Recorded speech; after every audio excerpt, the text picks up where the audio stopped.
Rich. I'm how I remember this gonna put that to coming roll. down. Hello, David. Hey, how are you? Way to shortchange me on the time. Someone's gonna cut you off. 10 to 12. I'm standing. I'm vertical.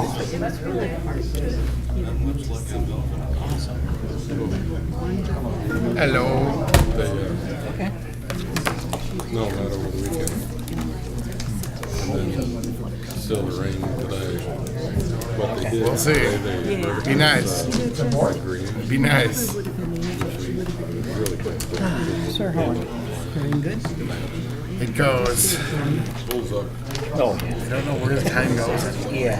I wake up and it's another Monday. It's tight. What's going on? Today I was sitting at home. Oh, I gotta go get this bank deposit.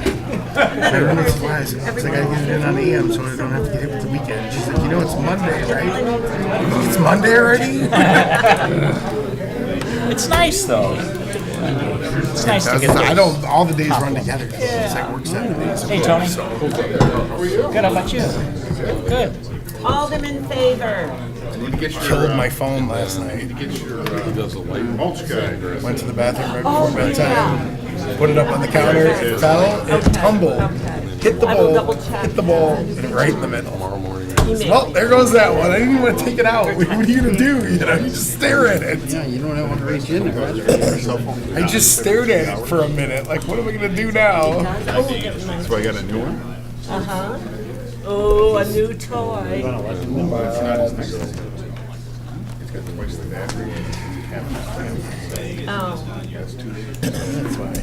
USBs. Where are they? Wouldn't fit. I know I gotta have one. Someplace, right? This was a nice new laptop when I was elected. Now it's a dinosaur. What is your time? What has it been? 14? No, 15. What's that? 11 years at least, right? No. What, since you were elected? Yeah. First time? 11 Yes. years. 7. okay, power off. 7. Only 2 years ahead. 2 years ahead of you. Good evening, ladies and gentlemen. This is the June 11, 2018 Committee of the Whole meeting of the DeKalb City Council. Again, for the benefit of our audience this evening, especially those of you who are here in council chambers, if you do have a comment on the one item on the agenda this evening, please feel free, as our former mayor Bessie Chronopoulos is, bringing it up front and giving it to Ruth Scott. And also, obviously, if we have time during this Committee of the Whole meeting, we would hope that anyone who wishes to comment on any item not on the agenda, feel free to fill out a speaker request form in the back also. With that, I'd like to ask our Deputy City Clerk, Ruth Scott, to call the roll, please. Jacobson, Here. Fanouken, Here. Markwart, Here. Fagan, Here. Noriko, Here. Verbic, Here. Favor, Here. Smith, Here. 8 present. Is there someone who'd like to speak to any item not listed on the agenda tonight? Okay, I'm sorry. okay, but this is, you're going to speak to the item on the agenda? Both. Both? Okay. Why don't you do the one that are not listed on the agenda first, Bessie, if you would? Since I have to go and help prepare for the Greek Fest Oh, I later, see. Okay. I won't be here for your next meeting, and you have a full agenda again. Poor things. There's an item on the agenda where you're going to be considering how to go about hiring for the city manager. I would, in my humble opinion, after having looked at that, I'd wait a little bit until you ponder through some of those. I think it's a little maybe premature yet, so that would be my addition. That would be the comment that I would make towards that. Just wait till later. Don't make up your minds right now as to go with number 1, number 2, number 3, number 4, number 5. So Don't make up our minds on what, Bessie? I couldn't. on the city manager selection thing, I wouldn't go forward with an RFP and all of that right now. Yeah, I don't think we're Yeah. prepared to do that. Yeah, We you know. have 5 options on that table, Right. if I recall. Correct, And and- we'll probably see what consensus is as we go That, forward you know, on that. I would urge you to take, I think it's the 5th one on there, to make up your minds later. You've got a lot of more it's a little early yet, I think, in my opinion, so hang in there. Thank you.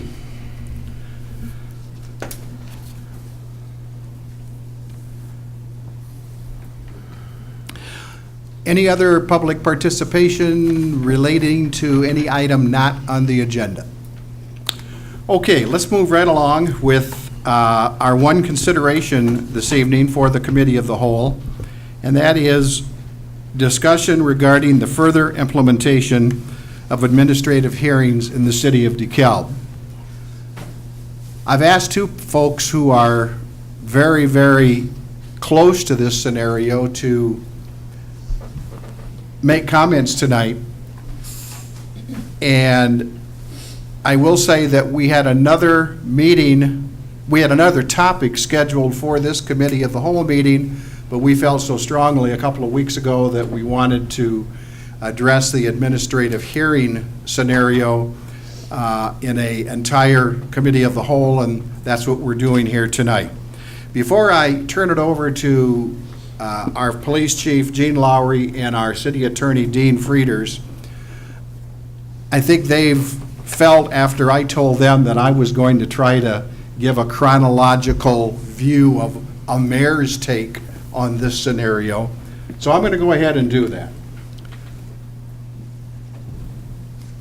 And I guess why I'm doing this initially is because there seems to be a sentiment in the community that, number one, this issue is being driven by the city, namely our city attorney. I also have heard that the reason that the administrative hearing scenario may take place as requested by our judiciary in our circuit court, the reason we're doing this is because of economics. This is going to be a way that the city can make all kinds of money. As a matter of fact, I had a call this afternoon from a resident who suggested that this is exactly the way that the problems in Ferguson, Missouri started. I was somewhat offended by that comment, but I also realize that people can think what they think. And what I'm going to try to do in maybe 2 minutes, Gene, if I may, is just to give a litany or a chronological litany of events as I recall. The first I heard of this was back in late January when I received a letter from our circuit clerk, chief of the circuit clerk, Judge Robin Stuckert, that there was a feeling among the judiciary and perhaps departments within DeKalb County Courthouse that it would be best for all if we were to move the court, our Monday morning court call, to Sycamore. She requested a meeting, I recall, and in early February, Gene Lowry, Dean Frieders, Anne Marie Gora, who was our city manager at the time, Robin Stuckert and myself met for lunch in a very informal setting at the Hillside and talked about this. Our initial reaction was, hey, we don't want to lose Monday morning court. For a variety of reasons, not the least of which was the fact that we realize that a lot of people who show up here on Monday mornings do not have transportation and do not have the ability to go to Sycamore. And also, this is the largest population center in DeKalb County. So we felt that at least we wanted to say, no, we'd rather maintain it as it is now. And as I go along here, I want Gene and Dean to correct me when they speak.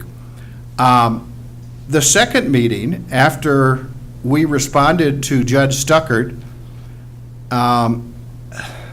that we wanted court to stay here, we wanted things to stay pretty much the same, we were called, we meaning, at that time, I think it was John Petrogallo, our deputy police chief, Dean Frieders, myself, about 3 employees of the circuit, the clerk of the circuit court's office in Sycamore, Judge Stuckert, and virtually all of the judges. Even Brad Waller, who was in the hospital in Chicago, called in, I recall that day, and voiced his thoughts. It was obvious after that meeting to me that what they wanted to do and what they had suggested be done was going to be very difficult to say time out to. I think we had a meeting at one time with a couple of the police officers and Dean, just trying to give me a feel for what administrative hearings and warrants and all that was about, and why we might have to bite the bullet, if you will, and do what the judiciary felt was the best for the court. And I might add here, I'm sure that Judge Stuckert, I'm sure that the judiciary had their reasons that they felt were legitimate to request this. I said to somebody, you know, it was like the snowball rolling down the hill. It was gaining size, gaining speed, and I don't know if there was anything that we could do about it. I had a request from Lynn Fazekas, who does a blog in town, and she had asked me for a litany, a chronological review. And I told her basically what I've reiterated here to you folks. I did indicate, after having talked with Mike Verbeek about the fact of whether or not we had talked about this in executive session, and we actually didn't. Right. We did not talk about, I was mistaken, I told her the wrong thing, I apologize to Lynn. I also said to Lynn, you know, it's so much better if we can talk and chat. You know, Pat and I go emails back and forth, and you only ask me one question, and I have to respond. I'd much rather talk to you face to face. And I indicated that to Lynn, but, you know, she's got her job to do, and I can appreciate that. So, a couple of weeks ago, probably 3 weeks ago now, prior to the last city council meeting, Dean had told me that I think he had gotten a notification that the scenario that the judiciary and Judge Stuckert wanted to happen was going to happen. I said, Dean, we need to now let council and the public know what it was that was happening. And Dean did this at our last council meeting, and I thought it was a very good synopsis, if you will, of where we were. But having the blow-up of social media, having the blow-up of what I would call some misinformation in the community, we felt that it was necessary, I felt it was necessary to do this tonight. Was that 2 minutes? Did I take more than the 3 minutes allotted? I think that is what I recall happening.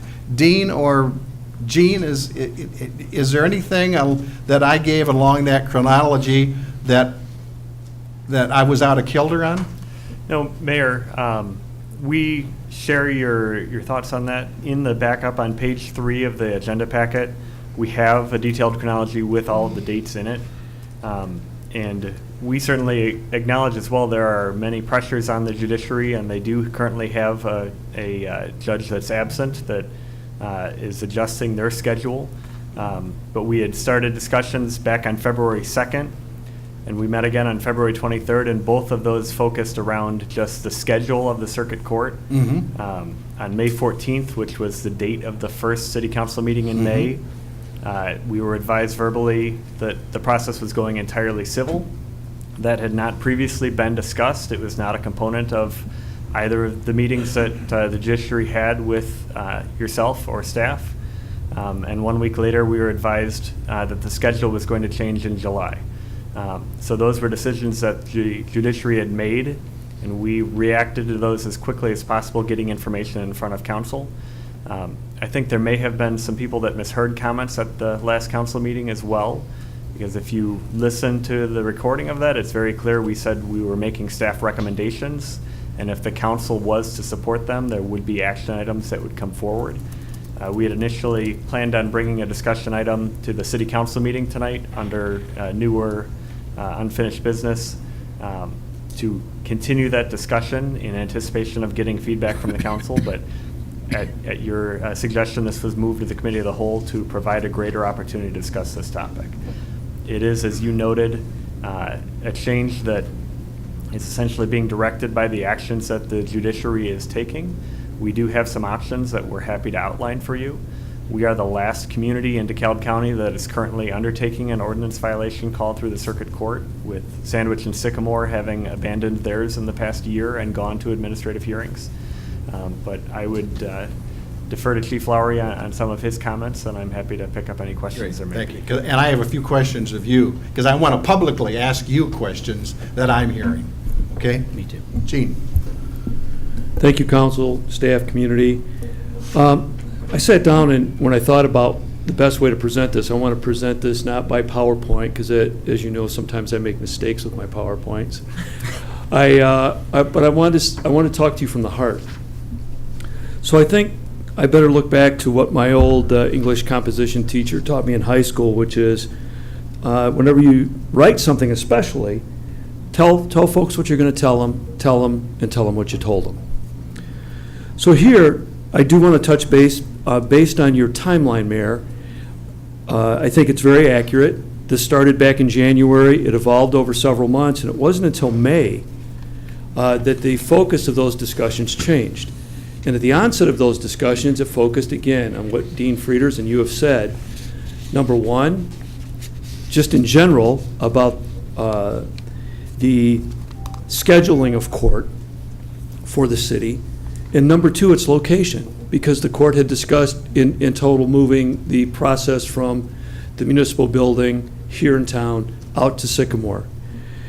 One of the things we kept coming back to on the community sense was that there are so many people that don't have transportation that rely on their ability to get to and from within the community, that was going to be difficult for the people impacted by the change of venue of the court. So that was one of the major topics, the topics at the time. And again, not until May did that change. And in May, we were advised that the ordinance violation prosecution procedure would be entirely civil. For decades, the courts have treated municipal court much like they've treated criminal court, with the sanctions that they could bring to the table. The main concern that comes down the road when they say it's only a civil process, the civil litigation component of our justice system is labor intensive, it's duplicitous, it would result in multiple hearings. The problems that creates for a defendant, the problems it creates for the police, and the problems it creates for the process for an ordinance violation would be very burdensome. When I look at the other component that we were faced with was the schedule would be changing dramatically, and that this decision was basically final, which is within the court's authority to do. So as such, we had to look at alternatives. And before going forward, I think it's important for everyone to understand truly what an ordinance violation is. Because we look at the grand scheme of things, and I think not only from a community perspective, but from a council perspective, we all believe that certain things can be solved by ordinance, and some things can be, that's for sure. But the reality of the situation is, it is one of the lowest forms of legal sanctions that can be implemented within government or the criminal justice system. Felonies, misdemeanors at the state level or federal level, and then ordinance violations and petty offenses as well. The beauty of the ordinance violation, whether it's for code or for a fire life safety issue or for the police, and that's where ordinance violations also catches us a little behind. It is truly cuts across all sorts of departments, so everyone has skin in the game. The beauty of the ordinance violation, to be quite honest with you, is it can often solve a problem on the street in two ways. That immediate sanction by the police can often quell a situation and resolve it there, or de-escalate it enough to a point where more rational minds can resolve it later. It also allows the police the ability to get that sanction issued, make the attempt at de-escalation or resolution to the situation at hand, and then go on about their other duties, tending to the other matters that they're being called upon. And it also prevents someone from being, in most cases, in a non-custodial arrest situation. There are certain benefits to that as well. Most of your ordinance violations will never create a criminal history per se that we see associated with misdemeanors and felonies.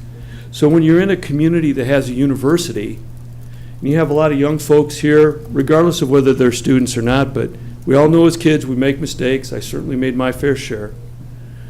And when the police intervened in my life and adjusted my attitude, it helped pave a different path for me. The ordinance violation can often do the same thing. So now you have a little bit of a handle on how the ordinance violation works as one of the lowest sanctions we have.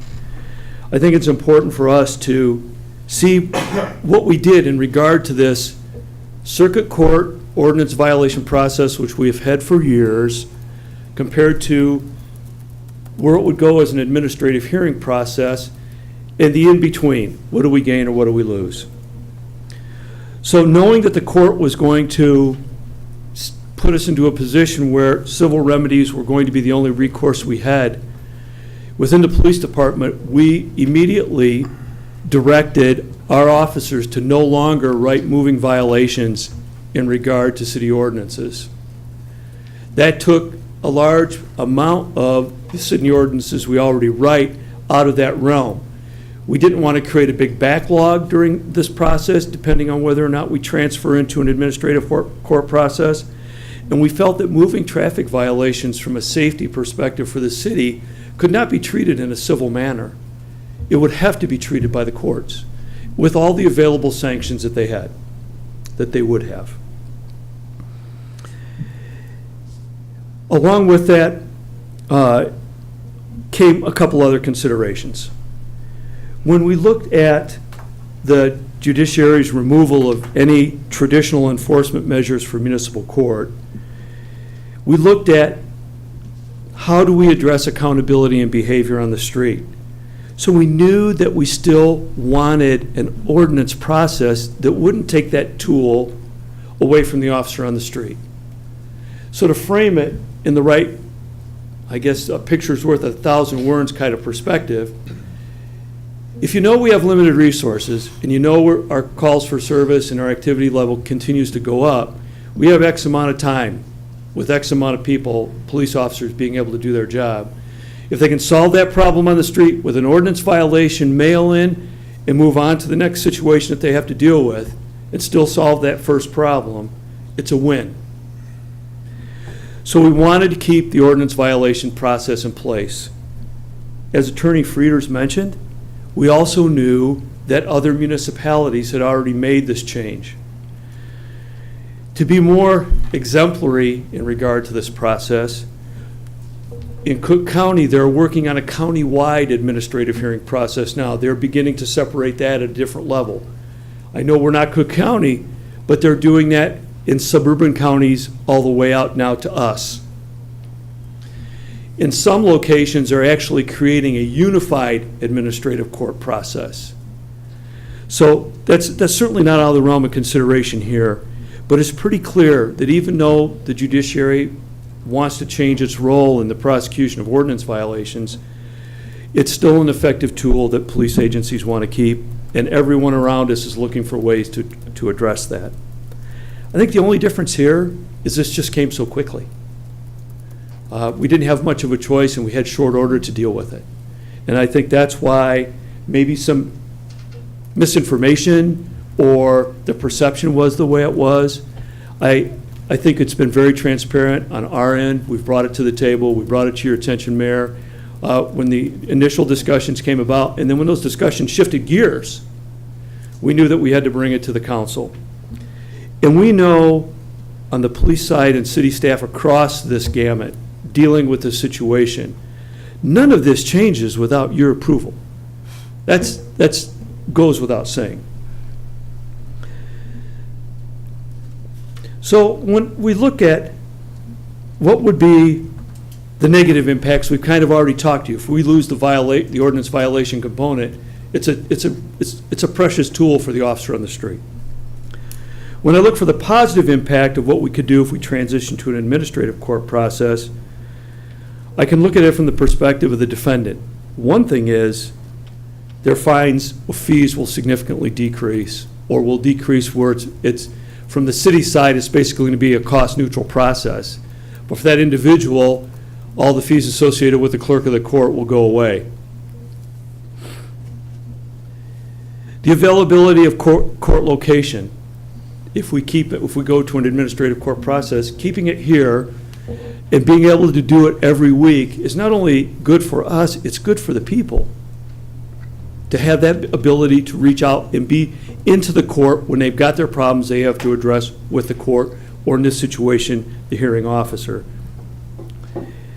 And court in this location is huge because of the transportation issue.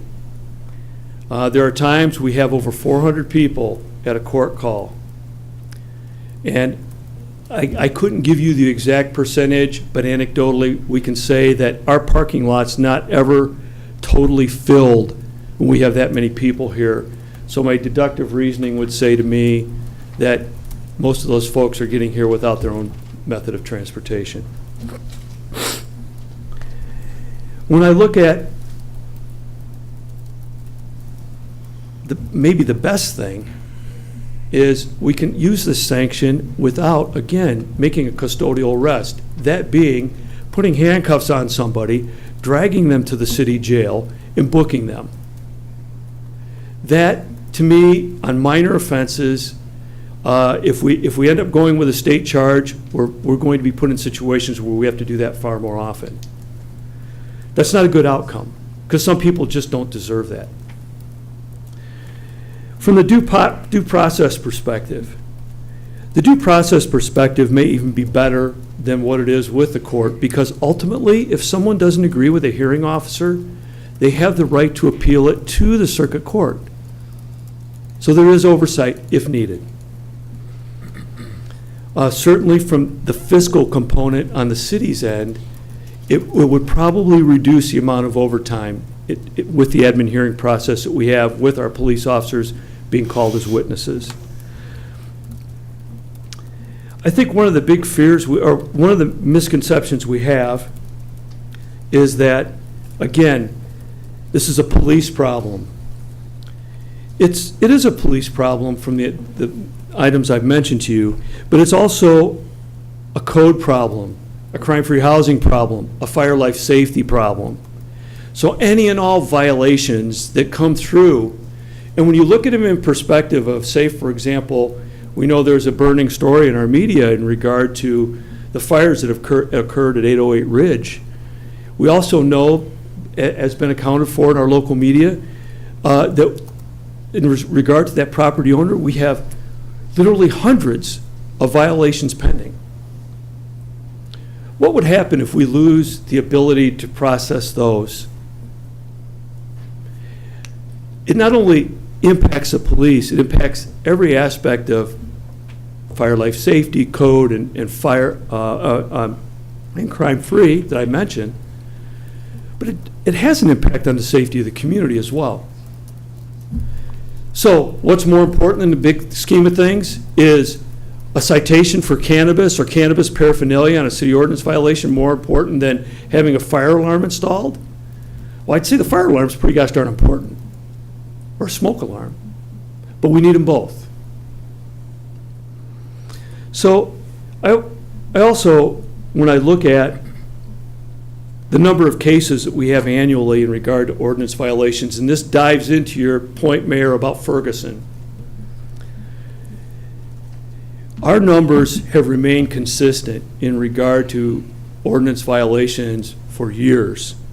They run somewhere between 2,200 and 2,500 annually, total across the board, city ordinance violations. Having said that, I don't anticipate any increase in that at all. I do anticipate an increase in parking violations because we now have people part-time that are doing parking that we haven't done since 2008. So that would tell me that would be one area that could rise. Another area that could rise is you've given us direction that we need to be, we being code and crime-free, need to be more cognizant and proactive in regard to code violations, safety of the community, trying to address crime. I suspect that they will go up. How they're processed, though, is not going to be dramatically changed other than the outcomes at the end, what the enforcement ability is between the circuit court and the administrative component. Certainly, there's challenges in making this transition. I can say that if we were even trying to insinuate that the Ferguson impact could perforate this city, I would say this. The model that was in Ferguson and the policing practices that were in Ferguson, I could see why someone would be concerned about that cropping up here. The structure of the administrative court process in this area is dramatically different. And from a police perspective, our officers aren't guidelined or guardrailed by their police chief saying, you must write X amount of tickets. You must do this. Our philosophy is behavior-based policing. You see a crime, address it. You see a criminal behavior, address it. It's not based on a number. It's not based on the color of someone's skin. It's not based on their religious affiliation, their sexual orientation, or their economic or any other socio-demographic. If they commit a crime or there's a sanction involved, address it. Use your discretion on how you do that. The best way we foster a partnership with the community is working with the community and being as fair as possible and using common sense. On the nuts and bolts operational issue of this, this is not an easy transition. We have spent hours going over how we could best make this happen because the circuit court rolled into town every Monday along with the clerk of the court, and they had a judge, 3 staff members from the clerk's office. We provided a bailiff, a prosecutor, and an assortment of court security to make court happen. Now, not only with all the things we would have to do anyway, we would have to assume the role of clerk of the court. So we're looking at what processes we can implement if you take us down that road, that we could iron this out because it is labor intensive. We know we're fiscally bound.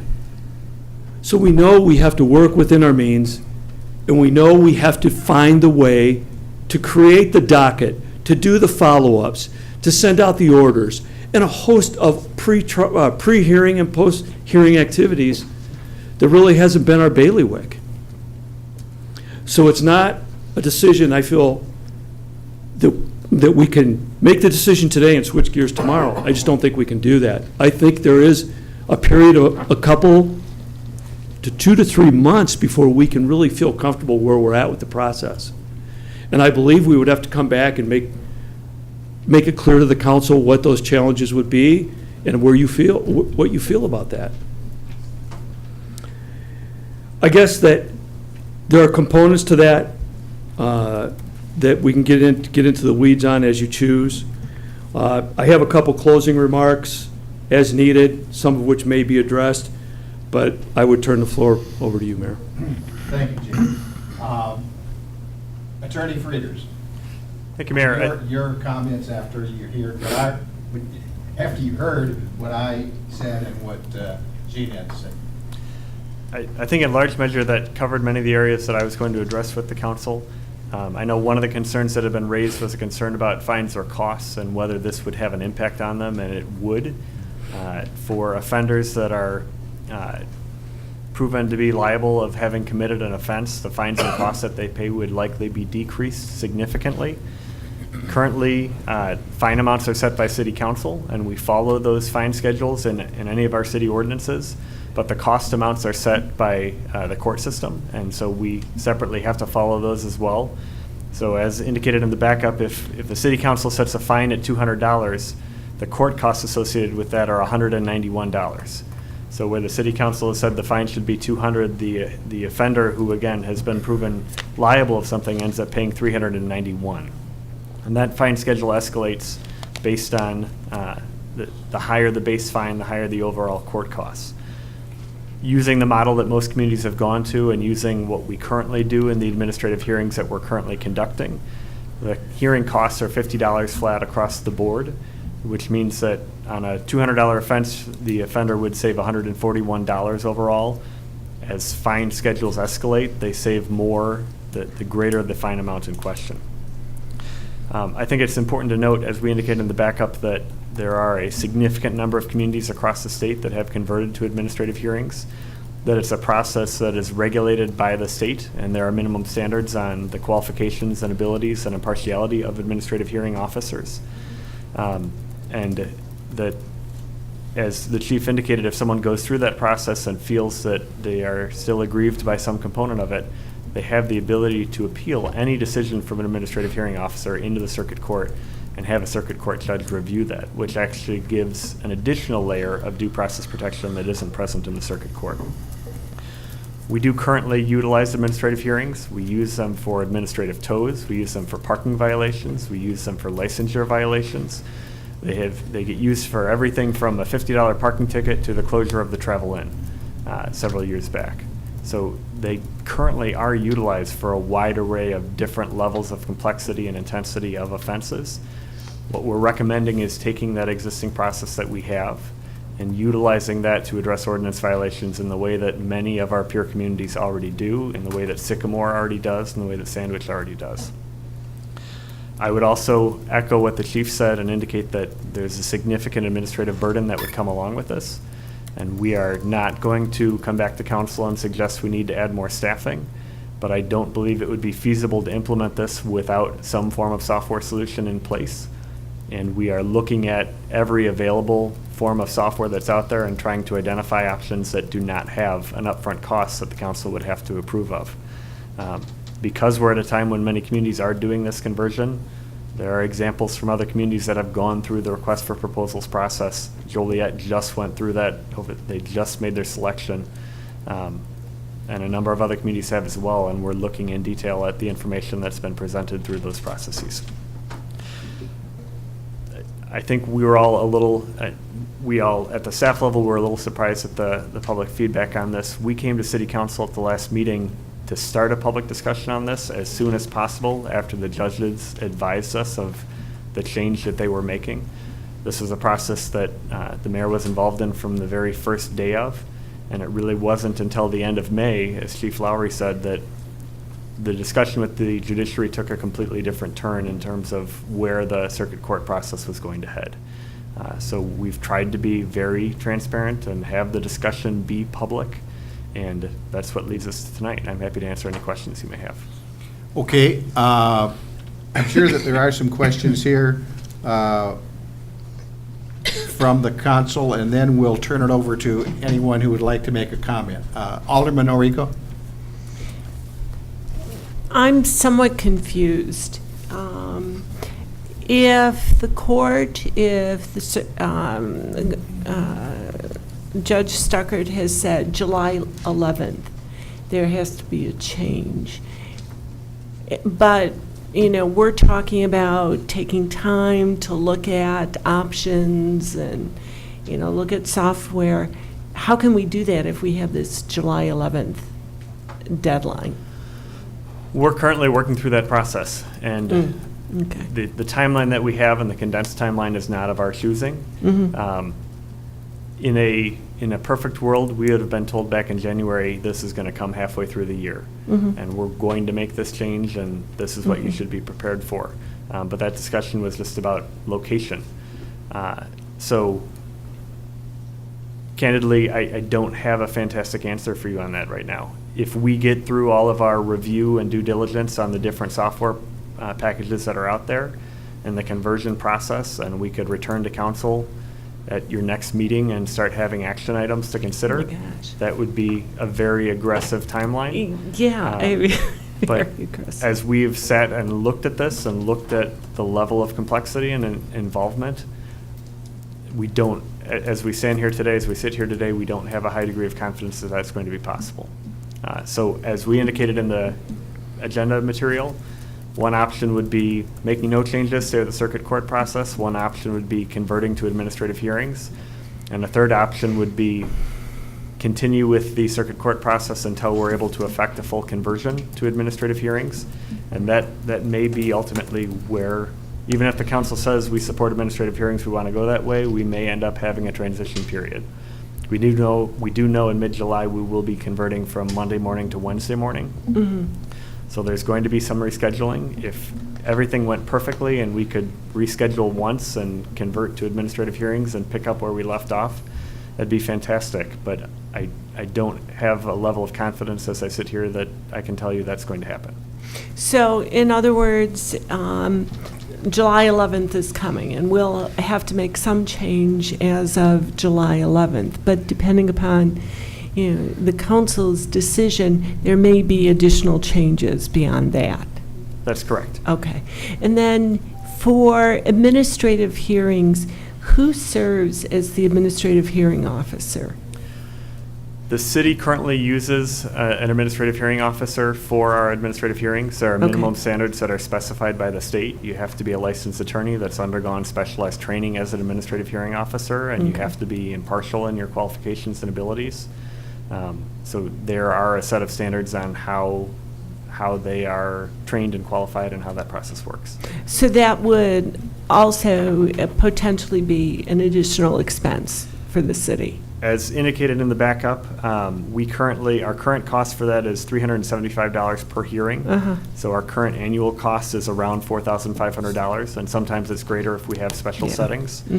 If we converted to having between 44 and 48 administrative hearings a year, assuming that some weeks would be off with holidays and such, that cost would increase to somewhere between $16,000 and $18,000 a year. Okay. So yes, that is an additional cost that we have identified. Okay, and I apologize that I didn't remember all the details. Gene Okay. indicated, Dean, that nothing happens with this without city council approval. Clarify that for me, would you? Well, there are some aspects that are happening regardless of what the city council directs. For That's example, what I thought was happening.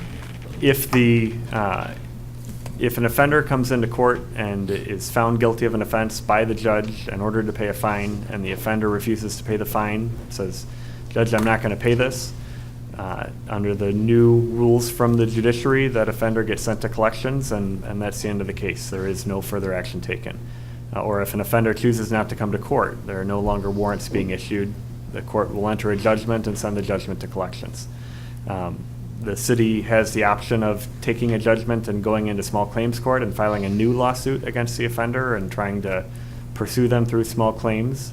But the volume of ordinance violation cases that we have and the level of work and complexity in undertaking a second lawsuit for every ordinance violation that we have, it simply makes that impractical. So we don't control the schedule of the court. That is going to change. We don't control the outcome of the cases. That is going to change as well, and the remedies that are available to the city. What Chief Lowry was referring to is we would not undertake filing our ordinance violation cases in administrative hearing if it's not something the council is supportive of. And separately, we wouldn't undertake that if we didn't have a software process to administer the hearings in place that would allow us to do that with our current staffing. Thank you. Alderman Fagan.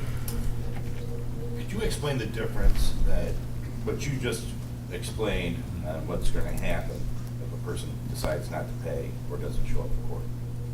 and no warrant would be issued. What's the difference with what will happen in this administrative hearing if the guy says, or the girl, I'm not gonna pay, or doesn't show up?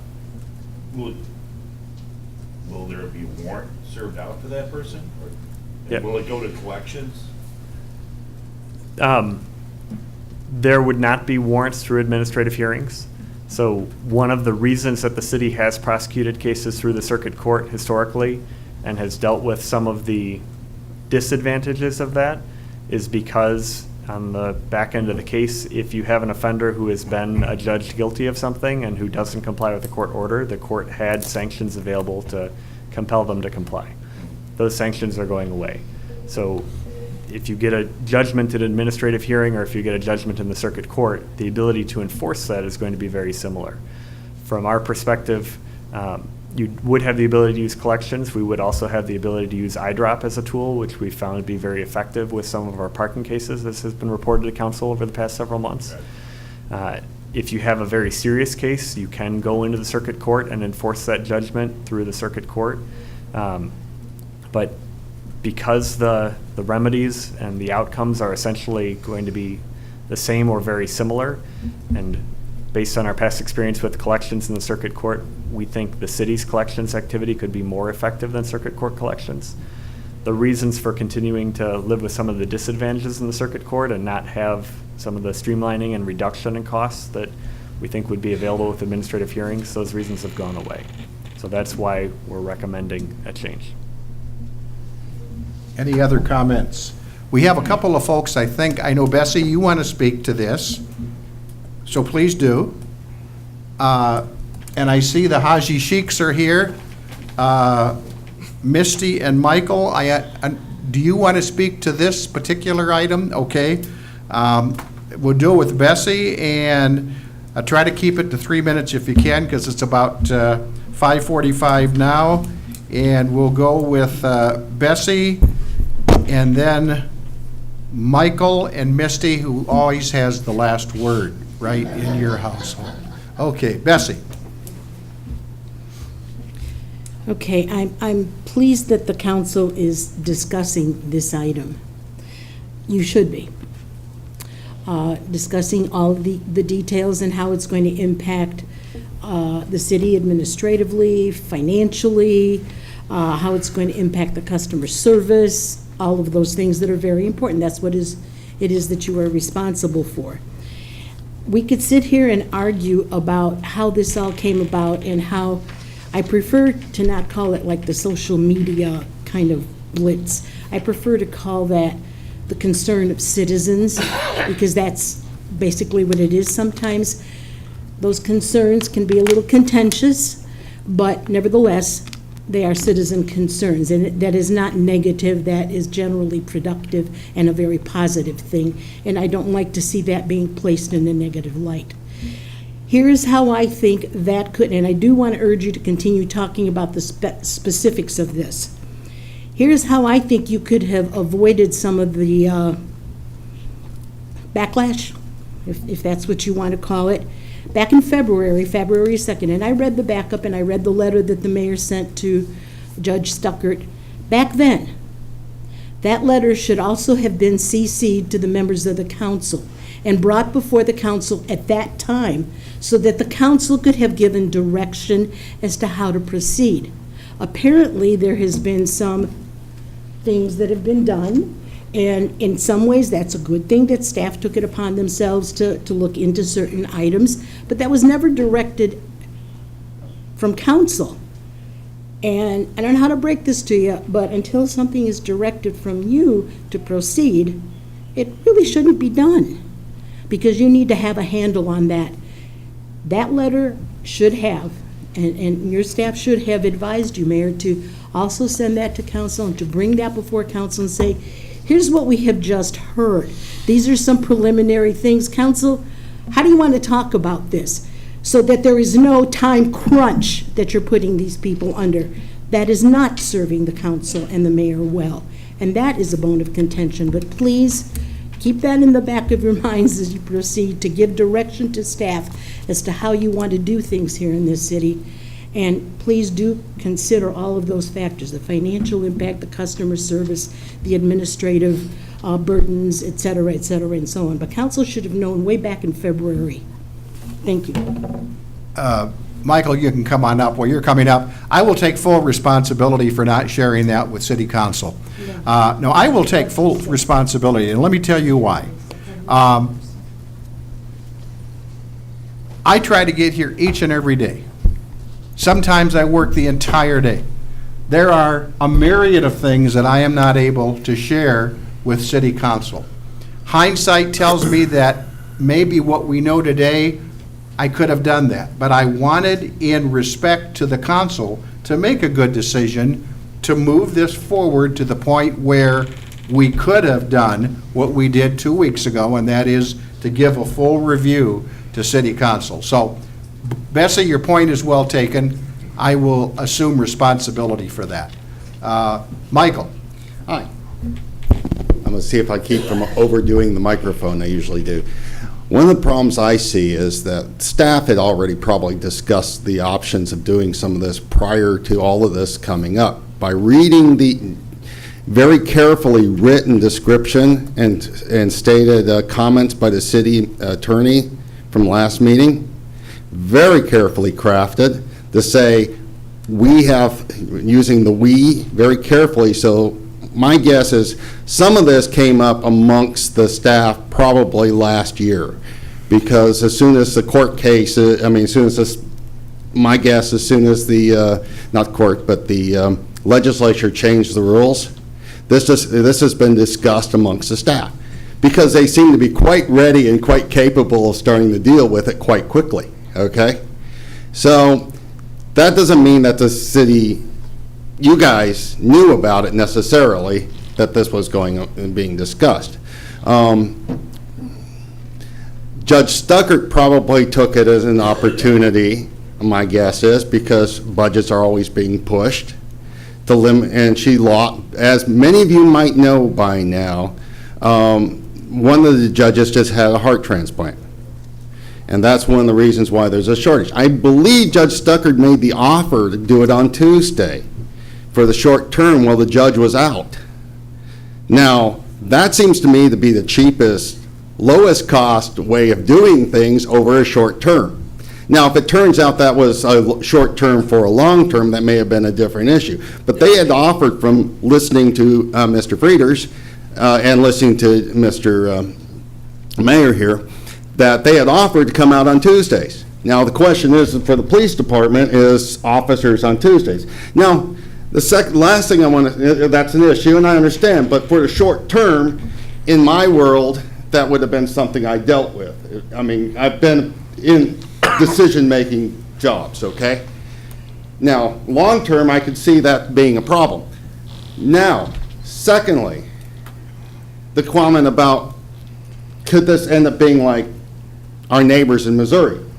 Yes, it can be, because this wonderful gentleman here and some of these people here aren't always going to be here, okay?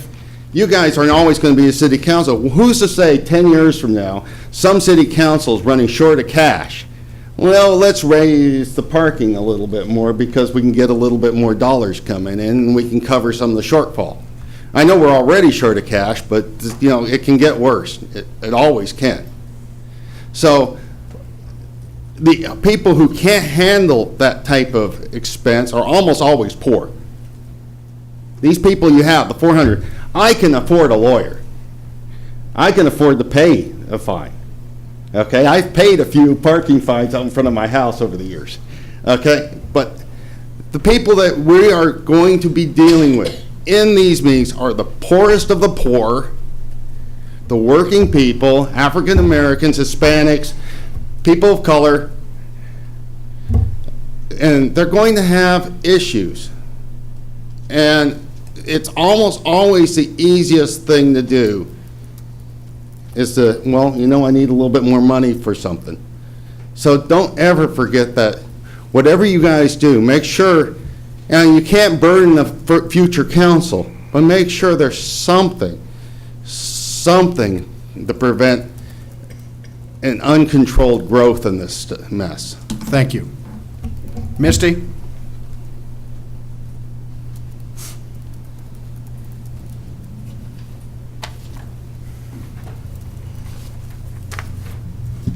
Thank you, Mayor and Council, and I like this new podium. This makes me feel much better than the other one.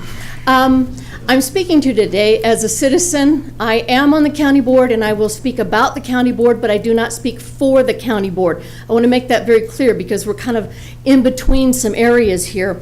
And when it comes to this adjudication issue, I don't know if you know, but the county does set the budget for the circuit court. We set the budget, we said this is how much money you have to work with. Now, if the circuit court decides to do something else and they're not having that work to do anymore, then maybe the county might have to adjust their budget. And the reason I bring that up is when my husband alerted me to this, I was out of town, and I started making phone calls, as he did too, and I couldn't find anybody on the county board, not our chair, not our administrator, not anybody that I could talk to that knew anything about this, and certainly not the chair of Law and Justice, this is supposed to go through that. So we were blindsided completely.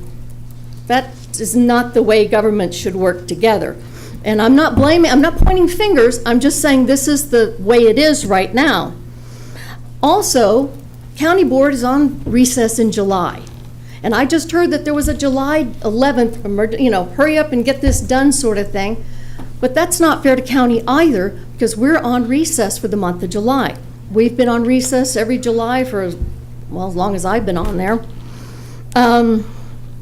So that to me is kind of poor planning. Michael mentioned changing dates. That might be something to do in the short term, or at least something to look at. I also have to tell you that as a county board member, I get phone calls from constituents, and I know all of you do, and some of you I call. And my constituents here, even though I'm not in your position because I'm not on city council, they still share with me things that concern them because they know that I live here and that I'm a good ear, and they're quite concerned. They are feeling that this is an overreach, that it could potentially, it wouldn't be business friendly, that the fining could go right through the ceiling, maybe not today or tomorrow, but being home ruled, they're fearful. You mentioned Ferguson, and I wasn't here for your comments. I'm sorry, Mr. Mayor, I couldn't get here fast enough. But in looking at Ferguson, they made $2 million in 1 year on just this issue. Race aside, that's what they made in dollars. Now, who they got those dollars from? Yeah, that's a problem. But we're looking at a large budget item here, potentially, for the city. And so I think we ought to take a very careful look at that. I also think that it's going to impact with staffing, which was mentioned, computer systems, which is mentioned. I really think this is being rushed. Mr. Frieders gave you 3 options, the first one being no change. Honestly, that's probably the best one, if you can do it, in my opinion, as a citizen. And that is because this is being rushed through.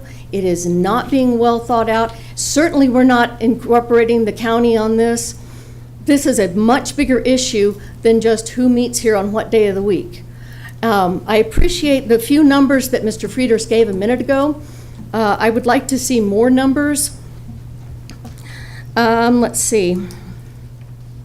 See if there's anything else I had in my notes here. No, I just feel that the way things go is sometimes they say, well, we'll do this, and then it escalates later and later and later. And what's to say you couldn't come back and say, well, we're home ruled, therefore we get to decide whatever the heck we want for fees. We have a large, poor population. Mr. Verbeek knows all too well the free and reduced lunch numbers for this area. Now, they've got as high as, well, it was over 60% for a while. It's come down a little bit. But we don't have transportation here for the poor. We don't have a lot of things for the poor. The government has not been coming through from the state or the federal level. I do think we need to make sure that we're taking care of all the citizens. Thank you. If my recollection of my chronological review was correct, when we started this process this evening at 5 o'clock. It was the fact that one of our concerns was the population that court served. And if in fact, Misty, what you contend might be the best option, and that is to do nothing, and for folks to contact Mr. Frieders, I would encourage you, as a member of our DeKalb County Board, over which you have some financial string pulling in terms of our court system, to also contact Judge Stuckert if you have not done so already. I called her as soon as I did have a conversation with the mayor today. I called him about this because I was quite concerned. You recommended I call Judge Stuckert. I did. She was in court. I left a message for her in her chambers. Okay, good. Yep. Oh, and I did forget to say that part of the fear has been the whole Lord Stanley's and Annex and Common Grounds, where the citizens are really smarting from that. It wasn't well thought out, and if you wonder why some of this knee-jerk reaction is coming from the citizens, it's because they were really hurt by those actions. Thank you. We appreciate those comments. We appreciate any comments from the audience. Before we wrap up, I know Alderman Verbeek has reached that hand high. Please. Yes, thank you for all of the comments to everyone. The real challenge we have here is, Chief Lauer, you mentioned it, you're looking for the wishes of the council, but I feel like it may not matter in some cases as to the wishes of the council. For example, Ms. Haji Sheikh, with regard to funding, who is going to fund the software and the extra staffing? Where does that money come from? So, to your point, everyone's point, it's going to come from those that can least afford it. And that is what we have to get away from, which is why I say absolutely support continuing with no change and responding best to the residents of DeKalb and providing that customer service that we've continued to provide. Well, unless there are any other comments, I would call for a motion to adjourn. Mayor, if I could just briefly address a couple things. Yeah, sure. So there were a couple points made that I think are important to respond to. With regard to advising the City Council in February to avoid a time crunch, again, I think as we had indicated, the only information we had in February was that there was a discussion about the date on which the circuit court process would be, whether it be Monday or a different date. There wasn't a discussion about fundamentally changing the nature of prosecution or any of the other changes that have now been implemented by the judiciary. With regard to the contention that this is something that has been in the planning or that staff had discussed at some previous point in time, that's simply not accurate. Our process has been to use the circuit court adjudication process. We were advised of changes on May 14th and May 22nd, and we responded to those by coming to council as quickly as possible. We certainly have no knowledge or information what the discussions between the judiciary and the county board have been. That's not a process that we have any part in or any control over. And the judiciary is the party that's being funded by the county board. I guess our assumption would be that they're undertaking whatever discussions are appropriate, but I'm not certain that we can recommend to council making decisions on how to run the processes that are citizen and resident facing with regard to ordinance violations based on the impact on county revenues. With regard to a concern that fines could go through the ceiling or could be altered in some fashion, going to administrative hearings doesn't change the fundamental nature and fact that the city council sets the fines and has the ability to set the fine schedule for various types of ordinances in whatever venue the city directs that we prosecute in. Finally, Alderman Verbeek, I speak for everyone on staff that's talked about this when I say we understand the financial concerns of the city first and foremost. We are not going to come forward and propose something that lays an additional financial burden on residents. We're not going to come forward and propose something that contemplates additional staffing. If the council wishes to undertake further discussion of administrative hearings, there would be a software component of that. As I indicated, our early review of this shows that there are software products out there that are available that have a relatively marginal per case cost that we would wrap into the $50 per case administrative hearing fee we currently have. So it looks at this point in time, and this is preliminary, and as we get more information, the council will have it, that if the council went to administrative hearings, the cost for someone that has been adjudicated guilty of an offense would be significantly reduced because their court costs would be coming down from somewhere between $190 and $465, depending on the type of case, down to $50. And out of that $50, we could pay for our costs of administrative hearing officer and our costs of actually having software to run the adjudication process. Now, as I said, as we have more information, we'll get that to you, but under no circumstances are we proposing an outcome where we're going to come to council and ask for more staff. We certainly understand the financial ramifications of the city's budget. Thank you. Alderman Fagan. One quick thing also, bringing up, and people have brought this up, is people that do get fined, there's a number that can't afford it. But with administrating hearings, it's a cheaper fine than it would be if they were brought to the courthouse in Sycamore. The total fines and costs are significantly Right, reduced. and that was in that chart. Yes. So I wanted to bring that up also. Any other comments from council? Entertain a motion to adjourn the meeting of the Committee of the Whole. So moved. Second. Been moved and seconded. All in favor, say aye. Aye. Opposed? We are adjourned. We will commence with our city council meeting, our regular city council meeting at 6:15. 6:15.